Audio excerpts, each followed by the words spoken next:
ke sana Kang ya. Jalannya ini ternyata memang cukup liar Kang ya. Jadi kita benar-benar menelisik atau ini kayak lumpang batu Kang ya.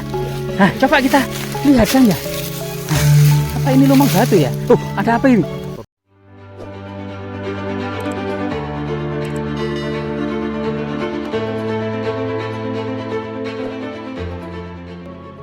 Pemirsa, kita berada di sebuah lereng gunung dalam cuaca yang sangat cerah ya. Sebuah warna biru kemilau berbanding dengan warna hijau, sehingga kemudian sangat-sangat menyehatkan mata ya. Selain keindahan alam Nusantara ini, juga berbagai macam tinggalan budaya yang ada di atasnya ternyata sangat-sangat melimpah. Memang tidak bisa dipungkiri di masa lalu banyak sekali memang tinggalan-tinggalan yang sudah dipindahkan di museum internasional di Leiden, Belanda, di Inggris, di Amerika Serikat, di Jerman.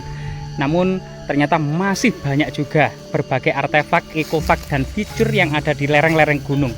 Seperti yang menurut cerita tutur yang berkembang di masyarakat kali ini, kita mendapati sebuah artefak yang sangat luar biasa sekali, yang masyarakat mengenalnya sebagai cermin raksasa.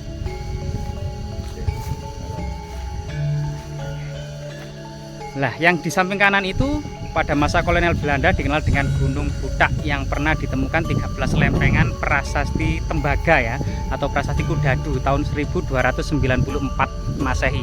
Masa-masa awal berdirinya kerajaan Majapahit, termasuk tersurat itu juga masa-masa keruntuhan kerajaan Singosari di bawah Raja Kertanegara oleh Raja Gelang-Gelang ya, yang bernama Jayakatwang.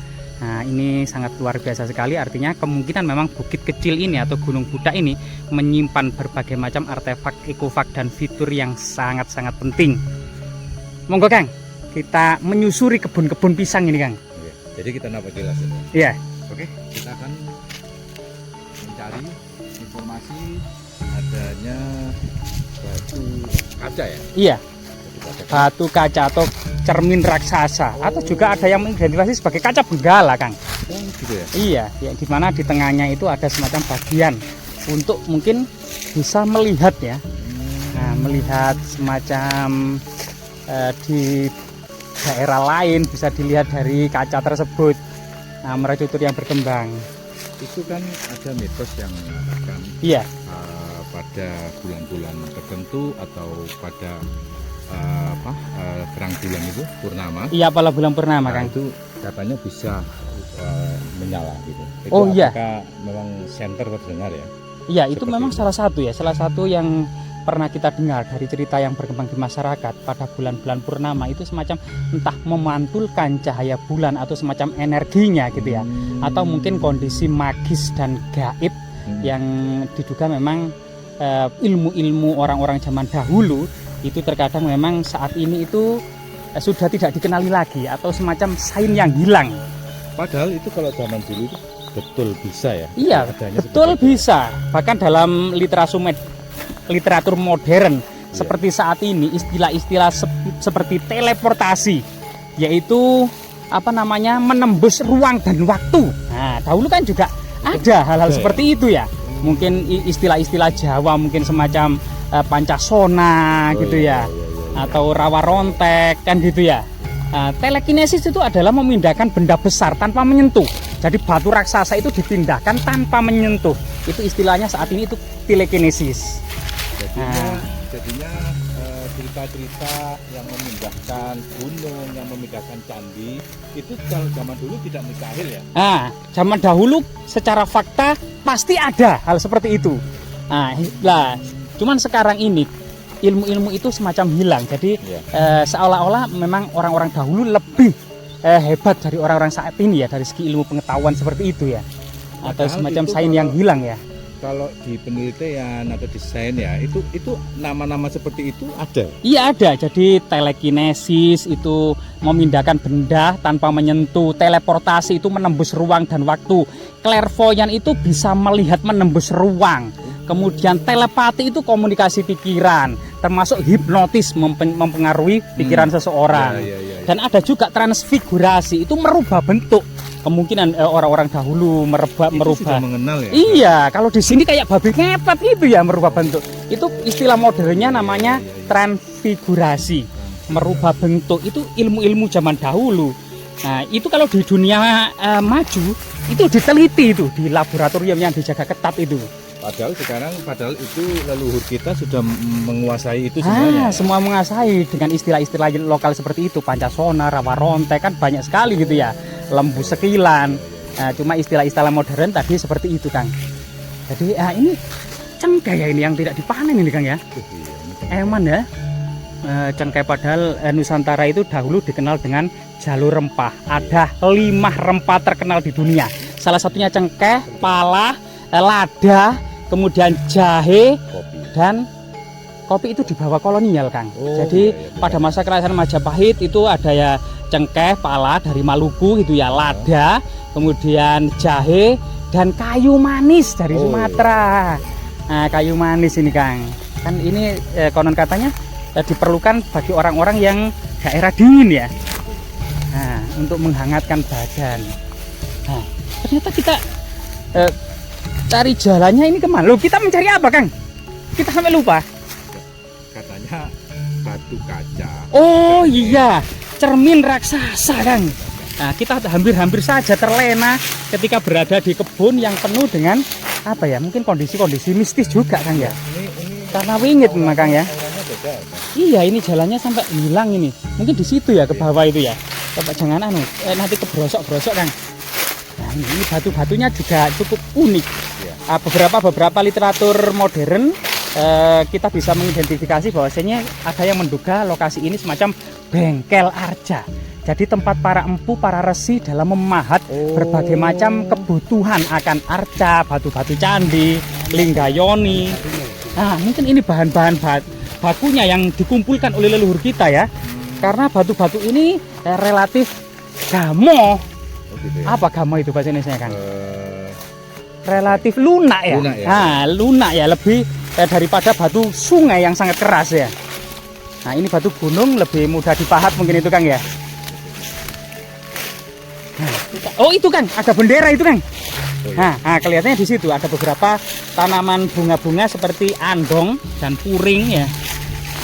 Yang ternyata memang bunga-bunga ini sudah ada sejak masa peradaban kuno. Bagaimana kita itu ciri khas ya. Iya. Ada situs atau ada peradaban dulunya. Iya, ada bunga-bunga andong, warna merah, puring gitu ya. Nah, ini. Kelihatannya ke sana, Kang. Ya, jalannya ini ternyata memang cukup liar, Kang ya.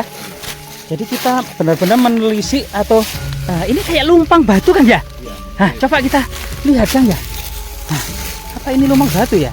Ada apa ini? Ular. Iya, mungkin semacam lumpang batu yang belum selesai dipahat ini, Kang ya. Nah, ini semacam bengkel ya. Bengkel arca. Ada beberapa sejarawan yang mengidentifikasi seperti itu.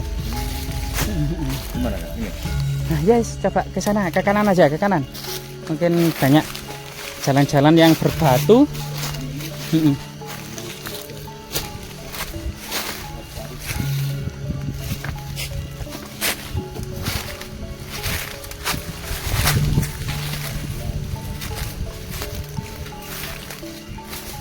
Nah, itu ada jalan naik. Dikit ya. Nah, pohon mahoni ini sangat besar ini, Kang. Iya, mahoni ini, Kang. Lumayan sejuk ya, anginnya sepoi-sepoi.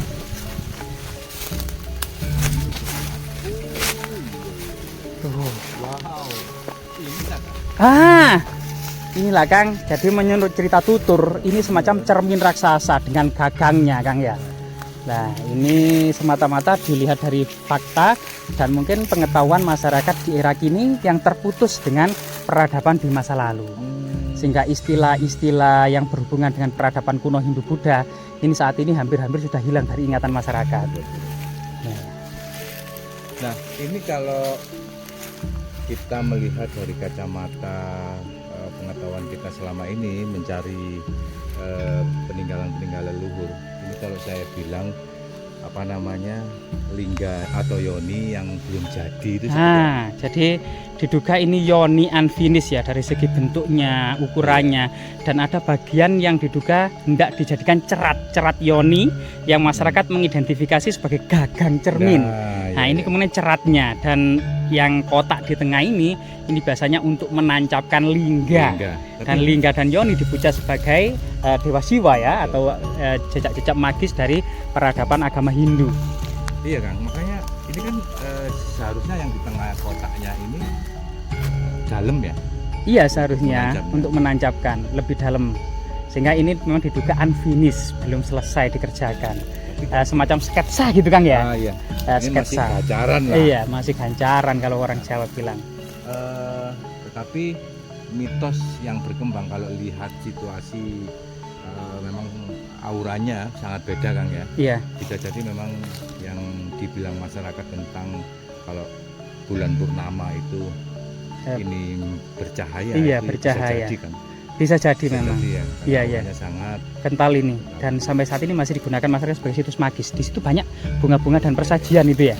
Bunga-bunga wanginya cukup banyak, itu ditaruh di kresek, dan ada nampan gitu ya Kang ya. Ada minum-minuman juga. Nah, ini jejak-jejak persajian yang dilakukan oleh masyarakat serta perdupaan ini Kang ya. Ya, dupa-dupa. Nah, dupa-dupa juga banyak ini. Berarti ini masih disakralkan Iya. masyarakat ya. Iya, betul Kang. Besar sekali sebetulnya. Iya. Iya, sangat besar dan sangat berat. Nah, iya, sangat besar dan sangat berat sekali Kang. Hanya saja ini belum diukir ya. Iya, jadi gancaran atau sketsa kelihatannya Kang ya. Namun akan bisa nampak kalau memang peradaban kuno Hindu-Buddha itu yang pernah berjaya di masa lalu, ini kita menggunakan interpretasi pendekatannya adalah sebagaimana persepsi masyarakat Hindu-Buddha di masa lalu. Iya. Memanainya tinggalan mereka. Diduga ini ada semacam yoni unfinished. Jadi luar biasa Kang ya. Dan memang area ini cukup luas, penuh dengan batu-batu raksasa sebagai kemudian bahan baku dalam pembuatan berbagai macam keperluan magis dan sakral di masa peradaban kuno. Kalau kita kaitkan dengan arca perempuan tadi, Iya. ini adalah cermin. Lah, betul. Ya, yang terlempar sampai sini ya. Iya, betul. Dan ini juga cerita yang masuk akal juga kalau dikait-kaitkan seperti itu ya. Iya, betul. Tutur cerita masyarakat. Iya, betul. Bisa jadi memang seperti itu, bisa jadi kalau kita pakai ilmu logika, ini yoni yang unfinished ya. Iya, unfinished. Belum selesai dikerjakan. Iya, belum selesai dikerjakan. Cukup luar biasa aura yang ada di sini teman-teman ya. Mungkin teman-teman juga bisa merasakan sendiri ya, seperti apa aura yang ditimbulkan dari batu. Entah kenapa batu ini belum selesai dikerjakan, terus ditinggal. Seperti apa? Ini cerita yang menarik juga untuk kita pelajari. Apakah benar memang di sini ini teman-teman adalah sebuah bengkel pembuatan arca, atau memang ini bahan-bahan batu yang sangat besar-besar ini dikumpulkan di sini dan dikerjakan untuk pembuatan yoni atau pembuatan arca-arca yang lain. Jadi seperti itu. Iya, memang kita bisa menemukan ini, ya syukur ya. Napak tilas kita atau perjalanan kita itu terbayar, karena ini cukup besar sekali. Iya, betul Kang. Seandainya kalau batu yoninya segini, kalau ditempatkan di suatu candi, betapa besarnya rencananya candi yang akan menjadi rumah dari yoni ini. Nah, betul Kang. Kenapa? Batu yoni itu kan gini, kalau misalnya kabupaten itu kan agak kecil. Iya. Terus Kecamatan, nah itu kan desa.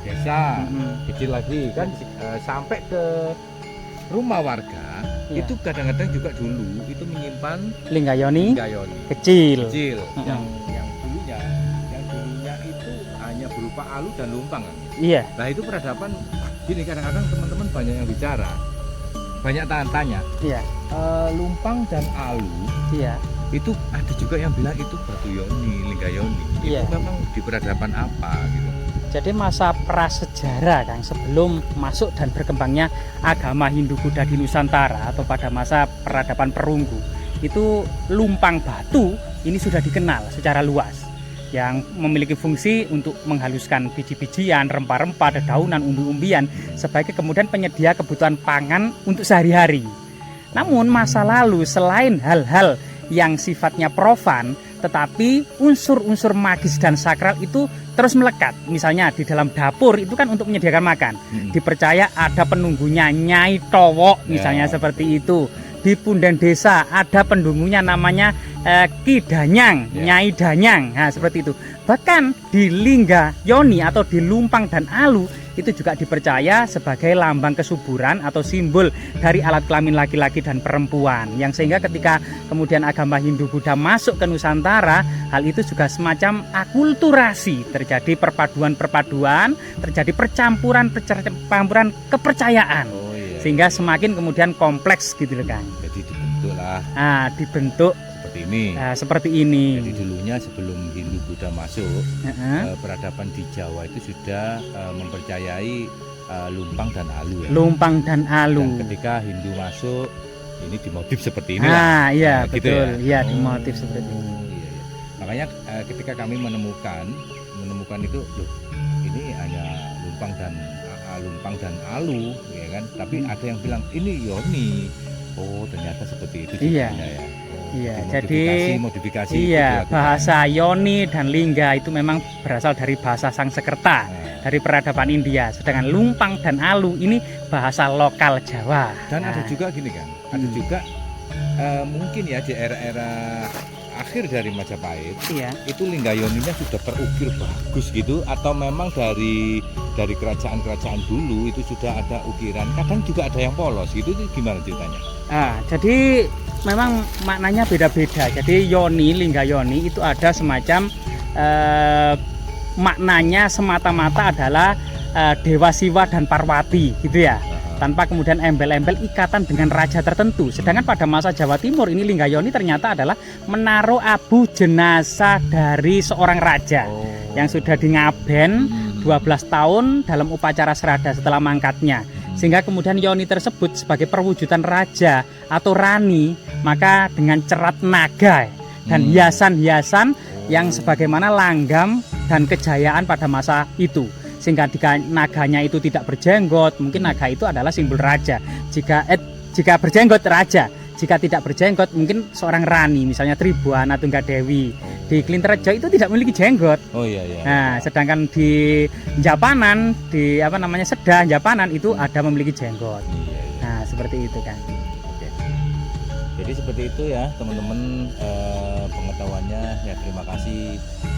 Ini keterangan dari Majapahit Hidup ya, memang sungguh sangat luar biasa pengetahuannya.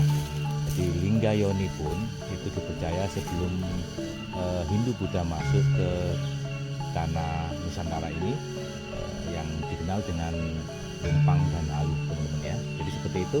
Disinilah perbukitan bengkel atau bengkel pembuatan arca atau pembuatan Lingga Yoni yang sangat disakralkan dan auranya juga sangat-sangat luar biasa ya. Jadi teman-teman bisa melihatnya sendiri, merasakan sendiri. Dari ladang Gunung Wirang, Mojokerto TV mengabarkan. Ya, semoga bermanfaat ya.